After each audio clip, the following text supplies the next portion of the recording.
Hello, normally I'd be providing you with the Guelph and Tri-City housing market stats for the month of January, but I actually don't have any reliable stats to report. Back in December, the Guelph and District Real Estate Board ended up merging with a number of other real estate boards throughout the province.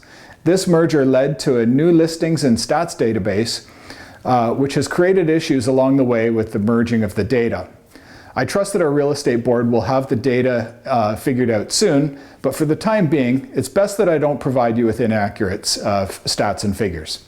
With all of this said, I can tell you that we're currently experiencing a balanced market, which provides opportunities for both buyers, sellers, and also investors. For buyers, a balanced market works in your favor. With more inventory to choose from, you'll face less competition and have greater negotiating power. Prices aren't skyrocketing like we've seen in the past few years, making this an excellent time to purchase the right property without stretching your budget. If you're waiting for interest rates to come down as they're expected to do throughout the year, you might consider buying now while there isn't too much competition. You can always temporarily secure a variable mortgage and then lock in a fixed rate at a time in the future when the rates are lower on the fixed side of things. For sellers, even with the increase in new listings, overall inventory levels are still below the long-term average.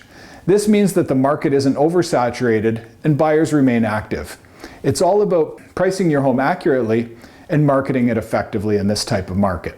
And for investors, whether you're looking for a rental property or planning to flip a home, this could be a very good time for you to act before prices rise again in more active seasons like the spring.